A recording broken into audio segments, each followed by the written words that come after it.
Robert Welsh, who founded the John Birch Society in December 1958, warned about the power and influence of a worldwide master conspiracy at every opportunity. In September 1972, his warning included this short summary.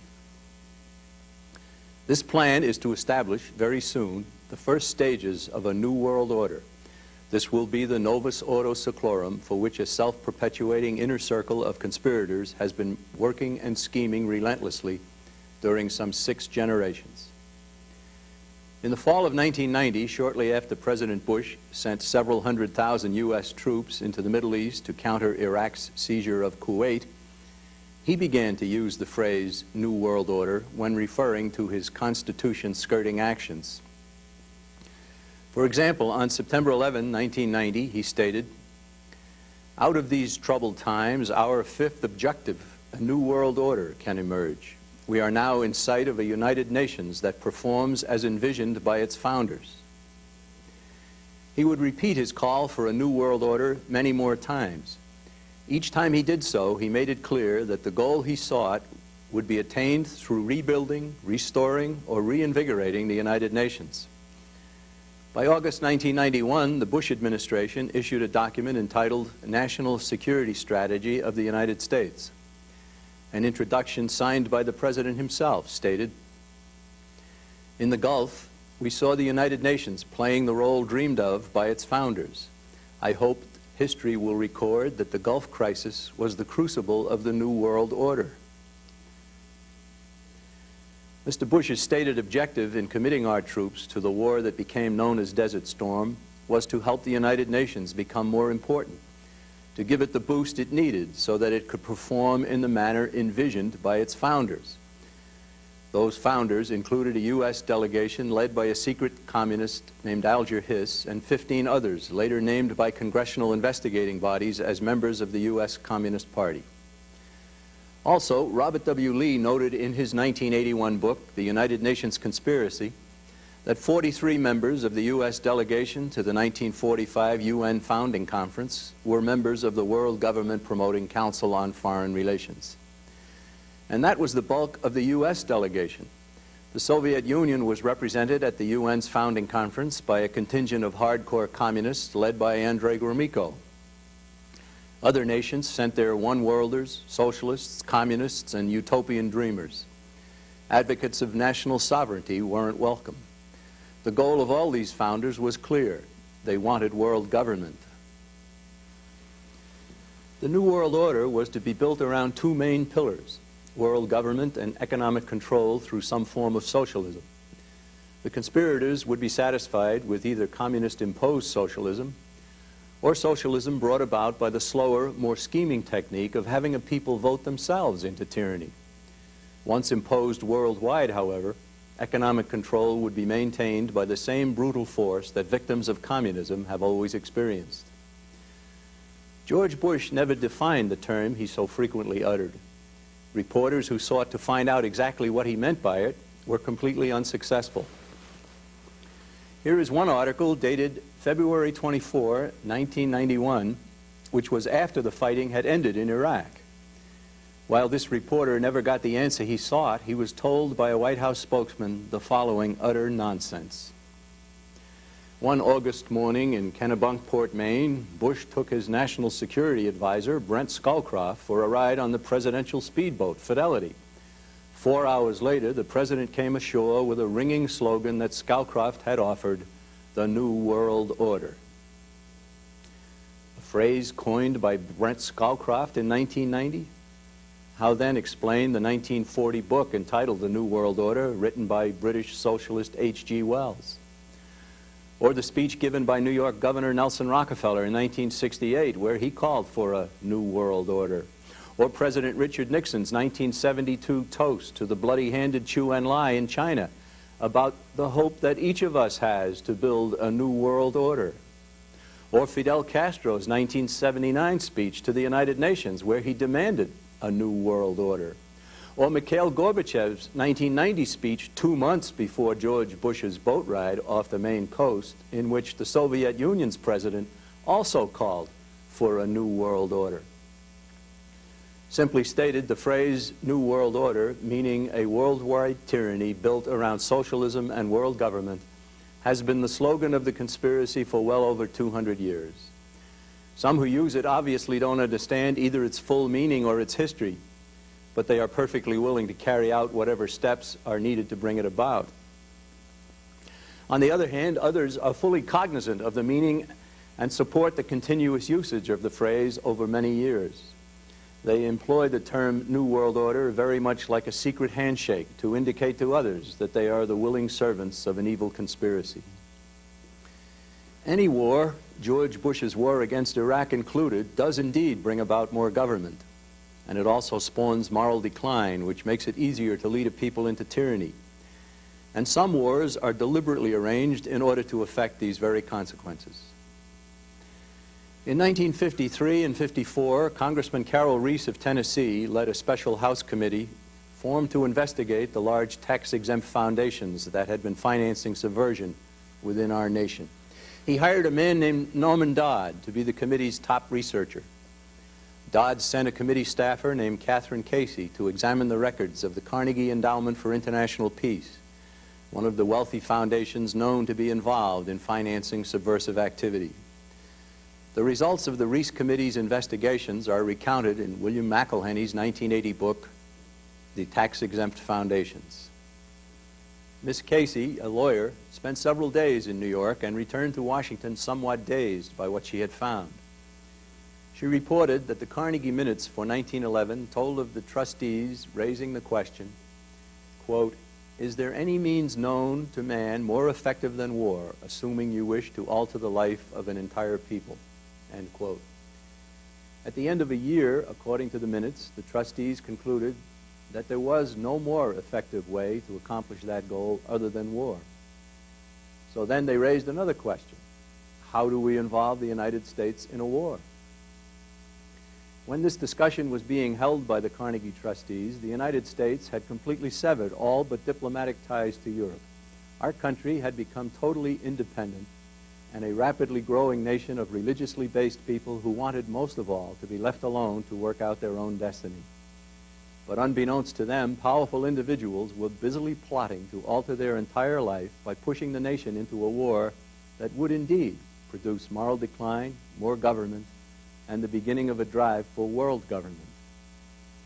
Our nation did go to war in 1917, and out of World War I came the first attempt at world government, the League of Nations. In 1919, when the U.S. Senate refused to have our nation become a part of the League, its advocates formed the Council on Foreign Relations for the purpose of making sure that a future try at world government would be approved. They went to work gathering into the CFR's ranks the movers and shakers of our nation who would then use their influence to promote world government. Today, that very same Council on Foreign Relations can claim as members 5 of the past 6 U.S. presidents, including Bill Clinton, the current top leaders of the Congress, and several members of the U.S. Supreme Court. As of September 1996, the total membership of this elite organization numbers only 3,329, yet 513 of those members are U.S. government officials. In addition to the heavy presence of CFR members in government, the organization also has amongst its members the top leaders in the mass media, foundations, international corporations, the academic world, and the military. For most of the 20th century, many members of the CFR have done all they could to implement the plans of a powerful conspiracy determined to rule the world.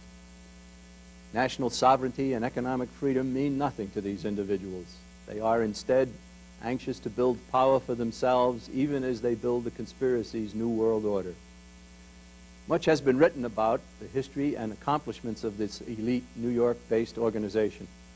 Books such as James Perloff's The Shadows of Power and my own, The Insiders, have helped to spread needed information about the Council on Foreign Relations and its stepchild, the Trilateral Commission. In 1966, Professor Carroll Quigley bared many details about the founding and goal of the CFR in his book, Tragedy and Hope. A Georgetown University scholar who was Bill Clinton's instructor during the future president's undergraduate days, Quigley revealed that a secret society determined to rule the world created the CFR for that very purpose. An elitist himself, he published his findings not as an opponent, but as an admirer of the entire undertaking. He never labeled the CFR or its antecedents a conspiracy because he didn't consider it to be evil. In another of his revealing books, The Anglo-American Establishment, Quigley bared details about the secret society's creation and funding of the Rhodes Scholar Program. Referring to Cecil Rhodes, one of the key participants in the plot he was describing, Quigley wrote, "The Rhodes scholarships were merely a facade to conceal the secret society, or, more accurately, they were to be one of the instruments by which the secret society could carry out his purposes." It should come as little surprise, therefore, to find that Bill Clinton is only one of many prominent Americans who was a Rhodes Scholar and has, for many years, been a member of the Council on Foreign Relations. It is impossible to overstate the importance of the secret society origin of these undertakings. Reese Committee staffer Catherine Casey also reported finding in the Carnegie Minutes that the trustees exulted over the entry of our nation into World War I. She discovered that the trustees even sent a telegram to President Wilson cautioning him to see that the war did not end too soon. In keeping with the Illuminati's modus operandi, no scruple, not even the deaths associated with a world war, was to interfere with the designs of the conspiracy. Throughout its history, the conspiracy has worked to foment wars. U.S. involvement in World War I resulted in part from anger over Germany's sinking of the British vessel Lusitania. That attack killed 1,200 innocent civilians, many of whom were Americans. Germany and England were already at war, and the Lusitania's hold, unbeknownst to the passengers who thought they were aboard a pleasure vessel, was full of military supplies. But as is conclusively shown in this 1972 book, the ship was carrying munitions, was an armed auxiliary cruiser of the British Navy, and the German government had warned civilians not to travel aboard it. Yet British authorities steered it towards German submarines. World War II began for our nation when the Japanese attacked Pearl Harbor. Yet the evidence that President Roosevelt and his top advisors knew of the Japanese plans and refused to alert our forces in Hawaii is overwhelming. World government advocates, still angry over our nation's refusal to join the League of Nations, wanted another, even more horrible war in order to generate support for another try at world government, the United Nations. Where the Carnegie trustees in 1918 had urged President Wilson not to end World War I too soon, President Roosevelt extended World War II by refusing to accept a Japanese peace proposal in January 1945. A detailed 40-page peace offer was given General Douglas MacArthur 7 full months prior to Japan being allowed to surrender. He forwarded it immediately to President Roosevelt, who ignored it. It contained the exact conditions of surrender accepted 7 months later. This front-page article from the August 19, 1945 Chicago Tribune documents the facts surrounding the Japanese surrender proposal and the refusal of our nation's leaders to accept it. Had the Japanese peace offer been accepted when first given, there would have been no costly battles at Iwo Jima and Okinawa, and there would have been no use of the atomic bomb against the Japanese population. The detonating of the atomic bomb, of course, spurred many to believe that a world government was the only remaining recourse. U.S. leaders then sent American forces into Korea in 1950, but under UN command in an undeclared war. Those forces were denied a victory they could have won. Other U.S. leaders sent millions more American troops into Vietnam in the 1960s in another undeclared war, which also clearly violated the U.S. Constitution. In Vietnam, our troops served as part of a UN regional arrangement known as the Southeast Asia Treaty Organization. They, too, were forced to fight with incredible restrictions that invited defeat and the takeover of several nations by brutal communist forces. Then came the war against Iraq, whose openly expressed purpose was to build a new world order and a reinvigorated United Nations. Our nation was already groaning under too much government, and now war would be used to empower a world government. The overall plan of the Illuminati and all its successor organizations was to infiltrate and control the key areas of human conduct. These would include education, religion, the informing of the people, and the government. We shall focus on each of these areas in turn, beginning with the conspiracy's efforts in the field of education. When Catherine Casey of the Reese Committee pored over the minutes of the Carnegie trustees, she read of their plans to take control of American education to assure that the nation did not revert to the kind of life it had been enjoying prior to the war. The Carnegie trustees approached counterparts at other foundations and received their agreement to spend some of their enormous resources to steer the nation's educational system down a globalist and socialist path. Counterparts at the Rockefeller Foundation agreed to work for control of that portion of American education dealing with domestic subjects. The Carnegie trustees then approached prominent historians, seeking their willingness to alter the teaching of American history. While they met with some refusals, they secured the help of the Guggenheim Foundation to grant scholarships to selected candidates for advanced degrees in history who would carry out their designs.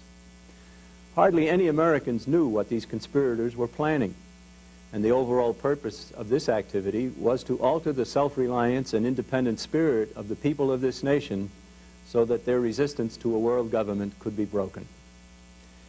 In his important 1981 book, Is Public Education Necessary?, Samuel L. Blumenfeld pointed out that government-run education in America was never needed. The literacy rate in our nation was greater before the advent of public schools and compulsory education.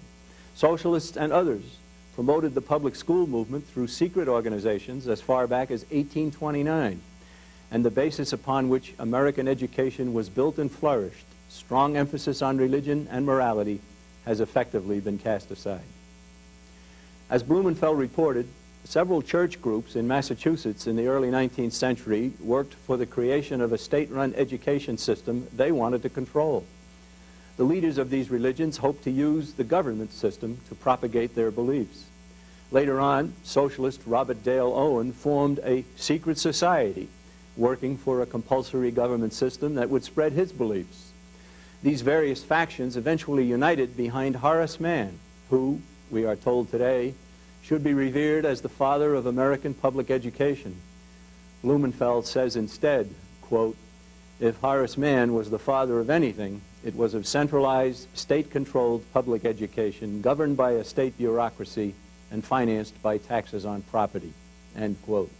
The key element in all of this was a desire on the part of several groups to use the force of government to propagate their views. Some were religious in nature, others had political goals, but they all wanted to force their views in the schools. So they had to have a government-run school system first.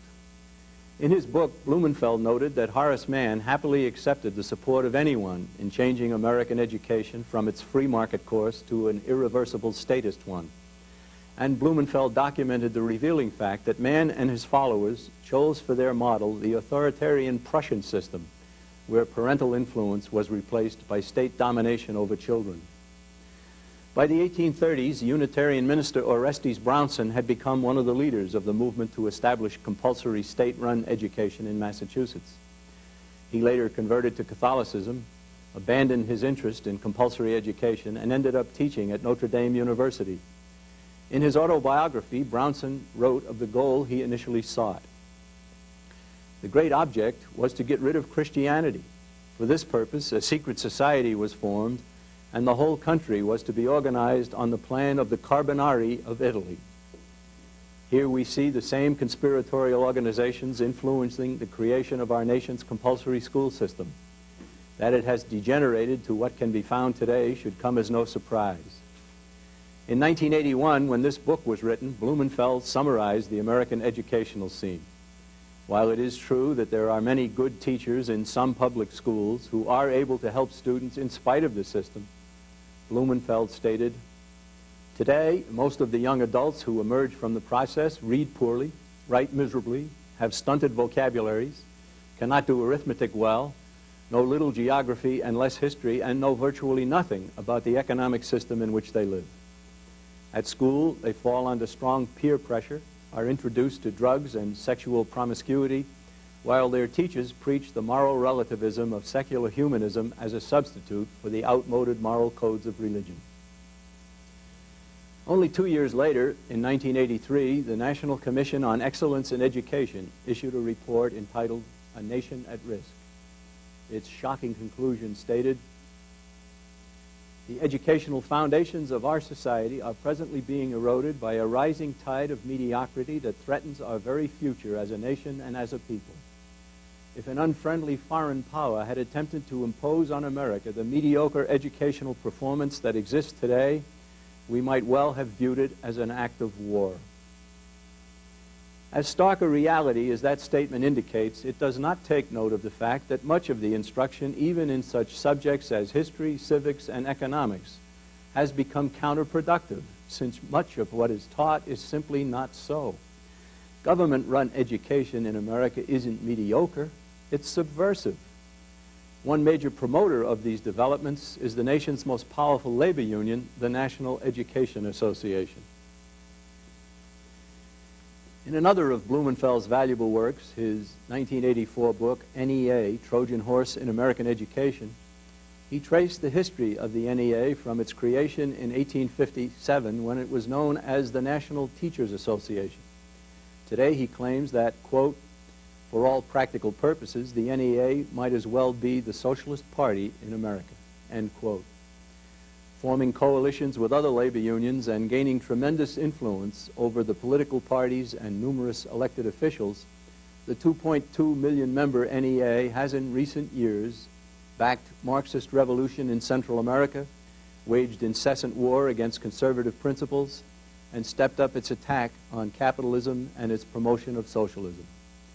Uncompromisingly atheistic, the NEA has for years advocated amoral sex education, abortion on demand, gun control, environmental extremism, nuclear disarmament, acceptance of the homosexual lifestyle, and socialized medicine.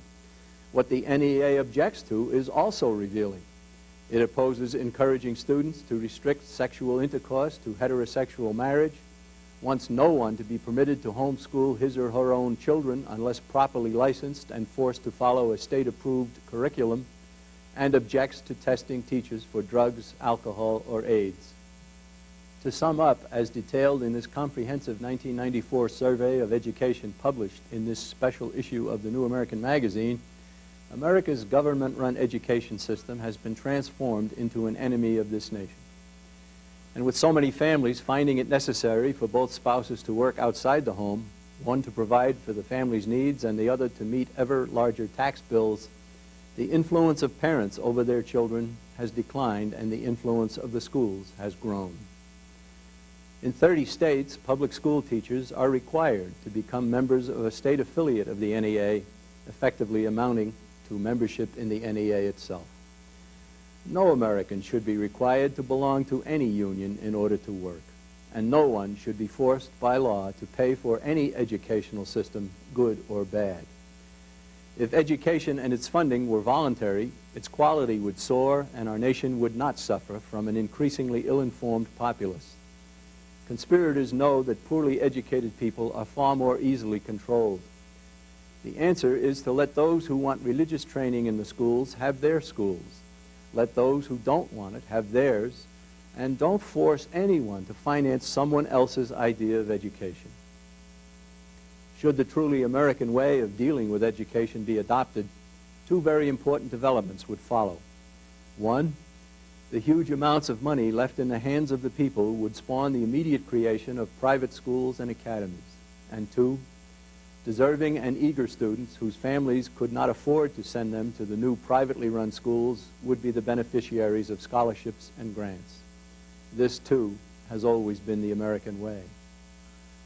Adam Weishaupt would be thrilled to witness what America's educational system has become, but he would also be delighted at the condition of religion in America and the rest of the world. The departure from the prevailing religious base at the time this nation was born can largely be traced to two men, influential theologian Dr. Walter Rauschenbusch and seminary leader Dr. Harry Ward. A socialist first and theologian second, Rauschenbusch stated in 1893 that, quote, the only power that can make socialism succeed is religion, end quote. In 1907, he journeyed to England to consult with the founders of England's Fabian Socialist Society, Beatrice and Sidney Webb. Over several decades, he had a profound influence in turning America's mainline Protestant religions into conduits of the social gospel. Late in his life, Reverend Harry Ward was identified as a communist by Benjamin Gitlow, the first leader of the Communist Party USA, and by Manning Johnson, at one point the leader of the party's Negro section. Reverend Ward's subversive career began in 1908 when he founded the Methodist Federation for Social Action, the oldest officially cited Communist Front organization in America. In 1909, he helped to found the Federal Council of Churches, an organization grouping most of the Protestant religions in America under one umbrella. For more than 25 years, Ward indoctrinated many hundreds of seminary students with his leftist and pro-communist views at New York's Union Theological Seminary. By 1935, the Office of Naval Intelligence issued a report identifying the Federal Council of Churches as one of several organizations which, quote, give aid and comfort to the communist movement and party, end quote. Similar condemnations were being issued by other private and official groups. In 1937, the religious magazine Religion in Life carried articles by a soon-to-be famous American who was an official of the Federal Council of Churches. Of various problems facing mankind, this man wrote, "A theoretical solution lies in the abolition of the entire concept of national sovereignty and the unification of the world into a single nation. Before us today, we have the spectacle of communism and fascism, changing almost overnight the characteristics of entire peoples. Millions of individuals have been made into different and, on the whole, finer people." Who is this man who called for abolition of national sovereignty and who praised communism and fascism? He is John Foster Dulles, a founder of the Council on Foreign Relations, a member of several of the commissions organized by the Federal Council of Churches, a member of the U.S. delegation to the San Francisco Conference, where the United Nations was created, and our nation's Secretary of State during the Eisenhower administration. As a prominent churchman and an even more prominent diplomat, Dulles spent his entire adult life seeking to undo the United States of America. The Dulles career is capably surveyed in The Actor, the true story of John Foster Dulles by Alan Stang. As the book's title indicates, Dulles spent his later years acting the part of a sovereignty-defending diplomat while working for the world government he had committed to as a young man. By the 1940s, the smell of totalitarian advocacy coming out of the Federal Council of Churches could no longer be denied. So the FCC leaders simply changed the name of the organization to the National Council of Churches. The switch was accomplished at a meeting held in Cleveland in 1950. The December 1950 bulletin issued by the Federal Council of Churches announced the name change while making it clear that, quote, all the work of the Federal Council will continue under the new auspices, end quote. Continue it did. In 1960, Richard Aarons, the staff director of the House Committee on Un-American Activities, stated to the full committee, thus far of the leadership of the National Council of Churches of Christ in America, we have found over 100 persons in leadership capacity with either Communist Front records or records of service to the communist causes. Churches and churchgoers still affiliated with the National Council of Churches should know that this organization has no better leadership today. And the same can be said of the World Council of Churches, to which many of these same churches also belong. But what of the Catholic Church that has never formally affiliated with either the Federal Council, the National Council, or the World Council of Churches? Adam Weishaupt made very plain his goal of destroying the Catholic Church. Did he or his successors make any progress toward this goal? In 18th century France, revolutionaries spurred on by conspirators attacked the Catholic clergy, killed many of its priests and nuns, and closed churches everywhere. Fully 20,000 members of the Catholic clergy fled to Britain, where they were given a sanctuary during the bloody French Revolution. Weishaupt's designs were convincingly carried out in France. We have previously mentioned the plans of the Italian branch of the conspiracy, the Carbonari, to infiltrate the Catholic Church. The mid-19th century goal of the Alta Vendita, the highest lodge of the Carbonari, was to have the Catholic people follow the direction of the conspirators it sent into the seminaries. The eventual goal of the Carbonari, explicitly stated in the permanent instructions of its Alta Vendita, was to seek a pope according to our wants. In the early 1960s, during Vatican II Council, a mere 450 of the Council's 2,150 participants petitioned to have the entire Council reissue a condemnation of communism. This small number, despite the clear record of the preceding 20 years, when communist-led governments had killed, tortured, and jailed thousands of Catholic priests in Europe and China. And the killing and jailing was still going on. The labeling of communism by Pope Pius XI as intrinsically evil in 1937 was essentially repudiated. Even worse, it was later learned that other church leaders had secretly arranged to cancel the church's once hardline attitude toward communism. Opponents of communism within the church didn't know that some of their officials had worked out an agreement with leaders of the Kremlin in 1962. The details of this remarkable arrangement, whereby the church agreed to cease condemning communism, were published in the New American Magazine in December 1985. In the United States, in early 1983, Joseph Cardinal Bernardine of Chicago and Father J. Brian Hare, a priest from Boston who was an official of the U.S. Catholic Conference in Washington, met in the nation's capital with selected members of the Council on Foreign Relations. In that meeting, the two Catholic clergymen thanked the CFR members for their assistance in formulating a position for the Church on the matter of possible use of nuclear arms by the U.S. to defend against any Soviet attack. The position they had formulated, a thinly disguised form of pacifism, was both un-American and un-Catholic. Father Hare, who had been a student at Harvard University of Professors Henry Kissinger and Stanley Hoffman, both veteran CFR members, would himself become a CFR member in 1975. A few years after meeting with the CFR leaders in Washington, Cardinal Bernardine was also welcomed into the membership ranks of the world government promoters at the Council on Foreign Relations. Another nationally known Catholic clergyman is Father Theodore Hesburgh of Notre Dame University. A member of the CFR since 1972, he has served on its board of directors and as the chairman of its membership committee. He has also served as chairman of the abortion-funding Rockefeller Foundation and as a member of the board of the stridently secular and anti-religious People for the American Way. He has characterized pro-life advocates as mindless and crude zealots. In 1973, Hesburgh condemned national sovereignty as, quote, the one great remaining divider of humankind, end quote. As this newspaper headline shows, he proposed world citizenship. In 1991, he stated that a real new world order must include a commitment of 25,000 troops from each of 20 nations to be available for use by a newly restructured UN Security Council. These troops, said Hesburgh, would be employed as enforcers of peace wherever world problems developed. As horrifying as are all of these views of one of America's most prominent Catholic clergymen, it is even more horrifying to realize that no one in the hierarchy of the Church spoke out to oppose his subversive stands. One does not have to be a Catholic today to know that over the past 30 years, the Church has undergone a wholesale revision of its attitudes, its liturgy, and its disciplines.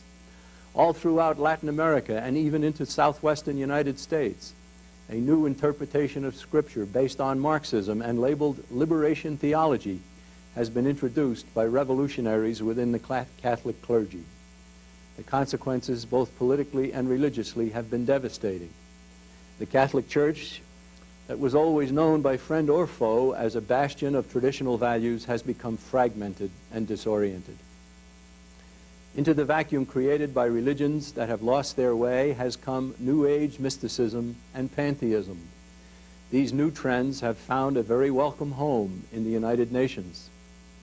For many years, Robert Mueller served as an Assistant Secretary General at the United Nations. He is one of many who have worked zealously to create a UN-directed New World religion. Mueller is not alone. Much of the proceedings at the UN Conference on Environment and Development held in 1992 in Brazil centered around the need for a new universal faith based on the worship of nature, even of the earth itself. Among the enthusiastic supporters of this new UN-style religion can be found UN Assistant Secretary General Maurice Strong, Vice President Al Gore, and former Soviet dictator Mikhail Gorbachev. In 1995, plans for the formal establishment of an institution known as United Religions were laid at a meeting in San Francisco's Grace Episcopal Cathedral. The gathering was deliberately staged in San Francisco in 1995 to commemorate the 50th anniversary of the founding of the United Nations in that city.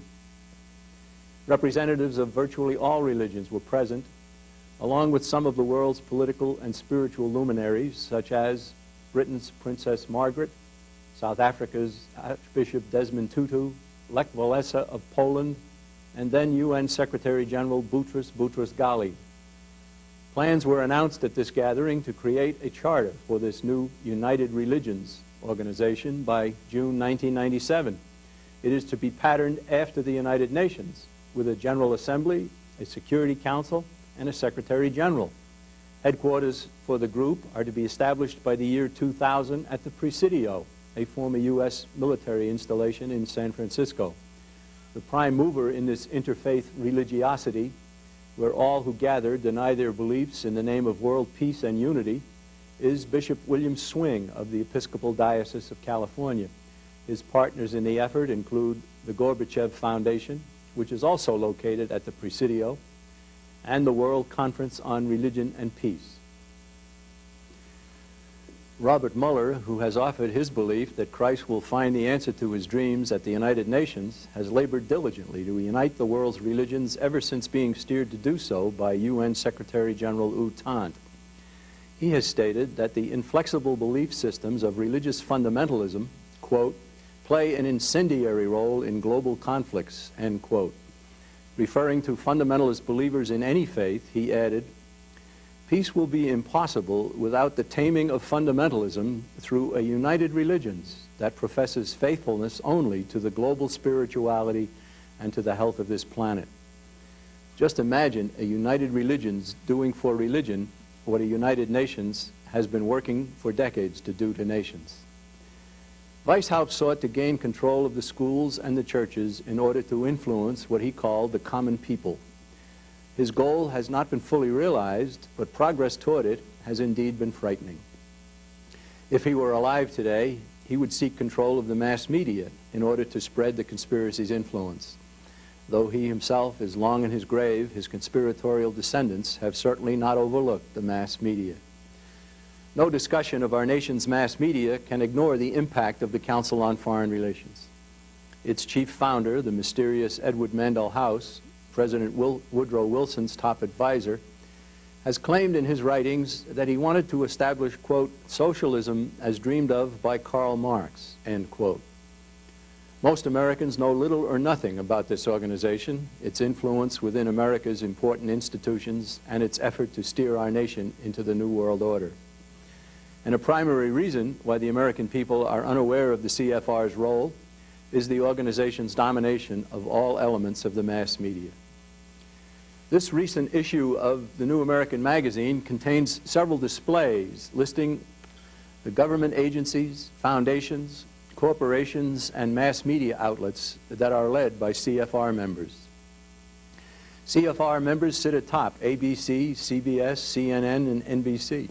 They can be found in leadership positions at the New York Times, Washington Post, Los Angeles Times, Wall Street Journal, and numerous other newspapers. CFR-led magazines include Time, Newsweek, U.S. News and World Report, National Review, Fortune, Forbes, and others. Numerous syndicated columnists whose work appears in newspapers all across the nation have also affiliated with the CFR. Therefore, we can say with certainty that most of the mass media's bases are covered by the CFR. The result is that the American people who rely on their radio, television, newspapers, and magazines are not being provided with the information they need and want. And they certainly are not being informed about the CFR. There is no doubt that communism has always been an arm of the conspiracy we have been describing. But when anyone in America tried to sound an alarm about the communist penetration of government and other institutions, it was he who became targeted. Such was the tactic of the Illuminati, whose response to anyone who might expose its members or its goals was, according to Professor Robeson, quote, to decry him, end quote. As the leader of the House Committee on Un-American Activities in the late 1930s, Congressman Martin Dies of Texas compiled lists containing the names of thousands of party members and sympathizers. He took the information to his fellow Democrat, President Franklin Roosevelt, but was angrily told by the president, quote, there is nothing wrong with communists in this country. Some of the best friends I have are communists, end quote. Dies did what he could to impede the communist infiltration of our government. But in 1944, when he learned that he was facing a purge initiated by the president, he withdrew his candidacy for re-election and never served in the Congress again. Former FBI Director J. Edgar Hoover told a Senate investigating committee that, quote, from November 8, 1945 until June 24, 1946, 7 communications went to the White House bearing on espionage activities wherein Harry Dexter White's name was specifically mentioned, end quote. White, the Assistant Secretary of the Treasury, was then named by the Truman administration to the more influential post of Executive Secretary of the International Monetary Fund. With Illuminati-style justice, Hoover's name continues to be dragged through the mud many years after his death. As far back as 1939, the FBI issued numerous reports detailing the communist activity of Alger Hiss. Nevertheless, Hiss rose to even higher posts in the State Department and was the acting Secretary General of the UN Founding Conference in 1945. When he was exposed as a communist agent by former communist Whittaker Chambers, Chambers himself received the tar brush. The treatment accorded to Senator Joseph McCarthy supplies even greater evidence of the conspiracy's ability to decry its adversaries. Contrary to widespread belief, McCarthy never harmed the good name of any innocent person. The truth about the Wisconsin senator is that he publicly named less than 200 individuals as security risks. His efforts produced no deaths, injuries, tortures, arrest without warrant, imprisonment without trial, deportations, or denials of due process. And all of those he named were indeed connected to communism. The crisis for Joe McCarthy came when he shifted his investigation from the Communist Party to high government officials who were protecting party members and impeding his legitimate work as a U.S. Senator.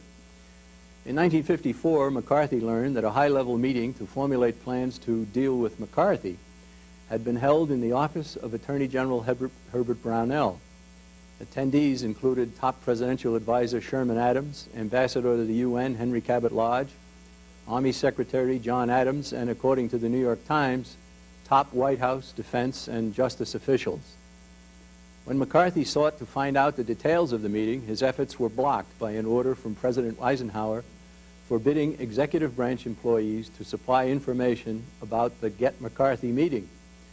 As can be seen in this front page of the New York Times for May 18, 1954, the second headline reads, McCarthy hearing off a week as Eisenhower bars report.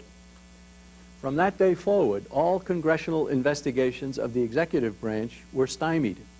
The Eisenhower order gave rise to the stonewalling practice known as executive privilege. This order effectively destroyed one of the carefully crafted checks and balances provided in the Constitution. That Congress allowed it then and continues to allow it today is evidence of the conspiracy's power. The senators who disapproved of McCarthy's campaign against communists infiltrating our government then went after McCarthy. He was eventually condemned formally on 2 completely ludicrous charges. The first was for not appearing before a Senate subcommittee after being invited to do so. Never had anyone been disciplined for failing to accept a mere invitation. But even more incredibly, the invitation never reached McCarthy until several days after the date of the suggested appearance. He was on a hunting trip in a remote part of northern Wisconsin, and the issuing senators knew it. The second count claimed that McCarthy had impaired the dignity of the United States Senate by describing the proceedings against him as a lynch party, which was a very good term for what was being done. For these 2 ostensible reasons, McCarthy's reputation was destroyed. His name became a symbol of unfair practices he never employed. Investigations bearing on subversives within the government were halted, and most of the communists and communist sympathizers whom he sought to remove from government either never left or were welcomed back into government service.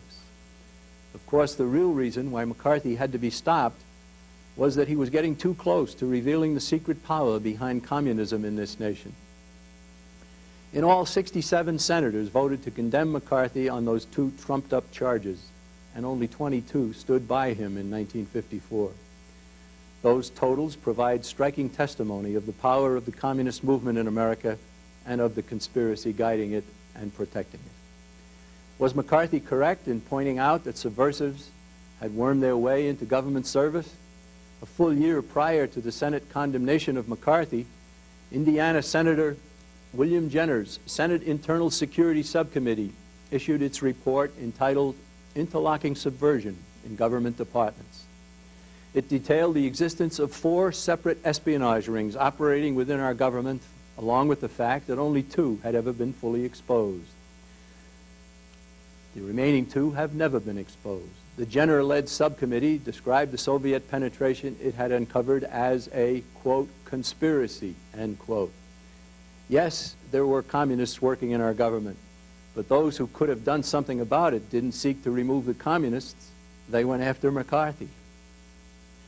With the opening up of the files of the former Soviet Union, numerous researchers have concluded that Joseph McCarthy wasn't wrong at all.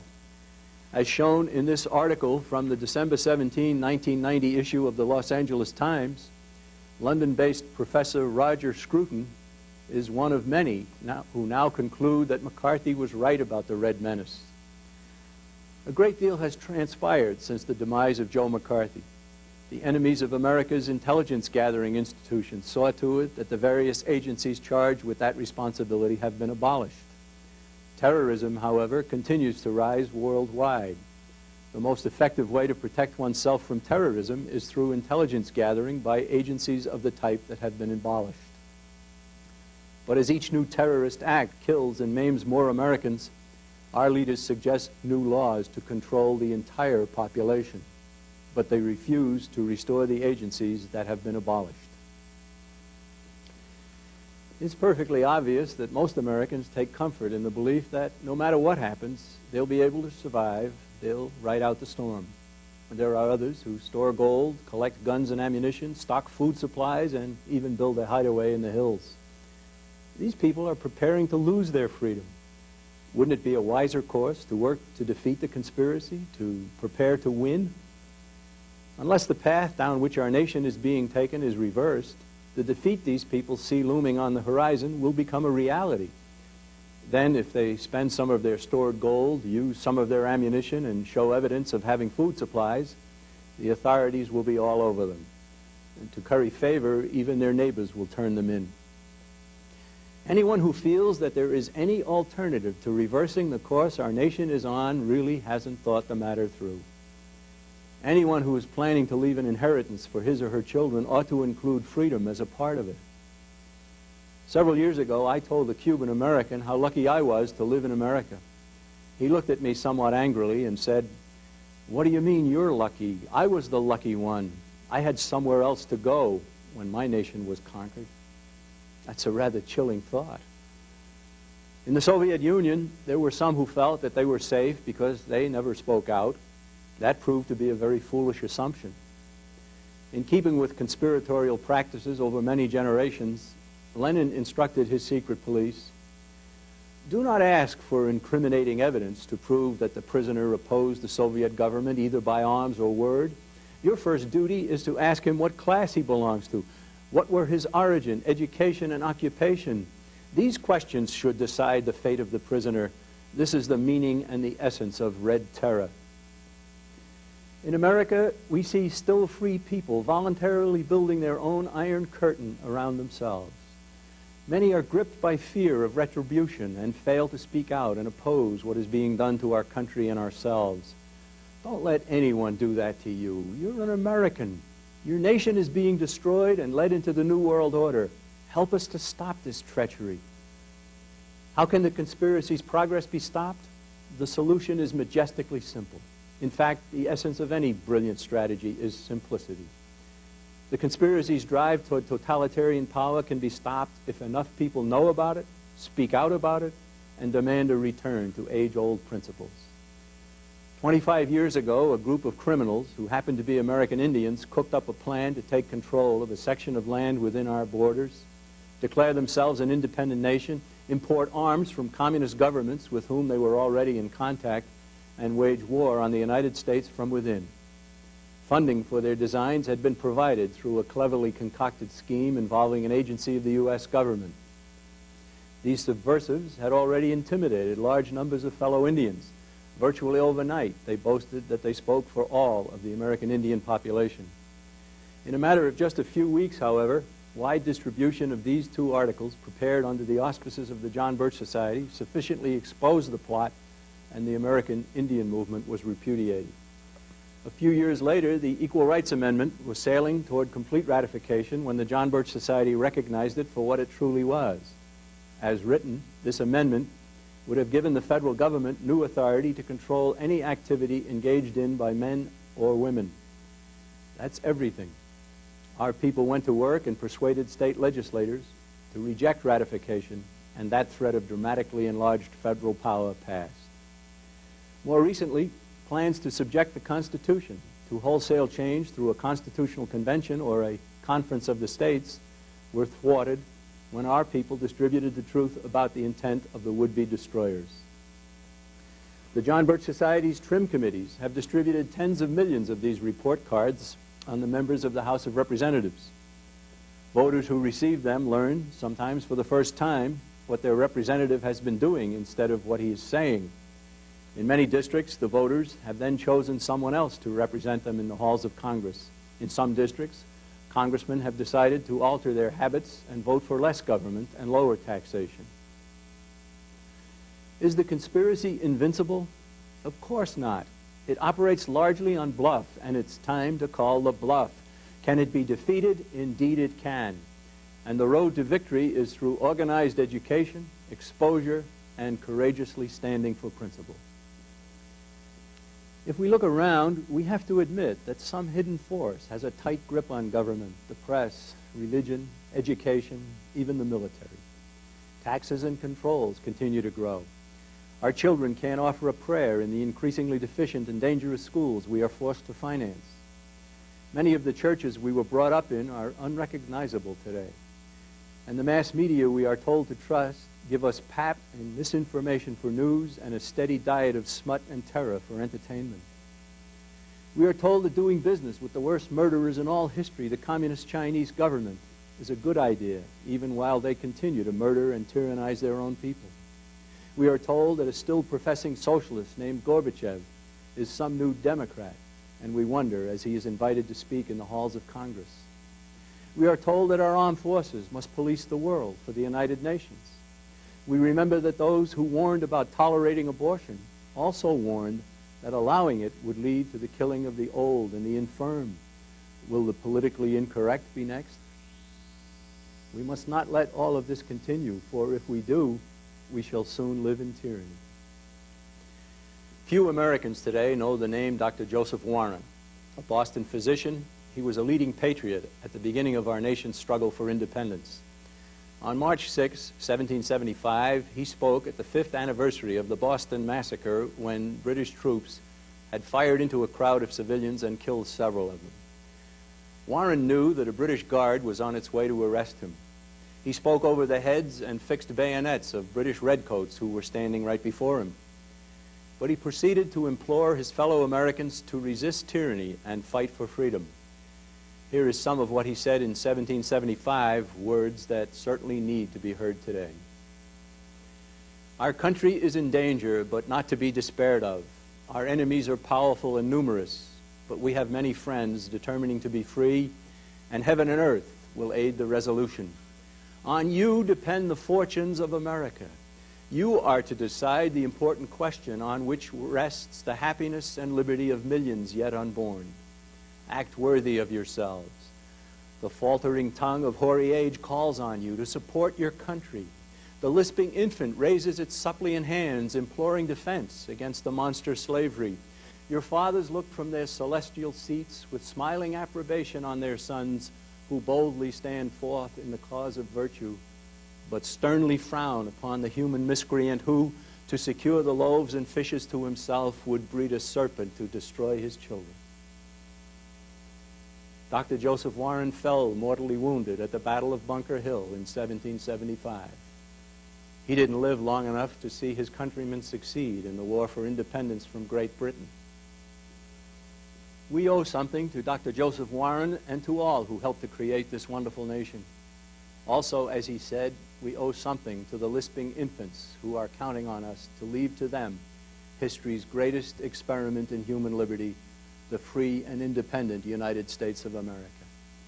I know you won't idly stand by and let a foul conspiracy destroy it. Therefore, we invite you to come and join us in the John Birch Society and be part of our proud companionship and our epic undertaking.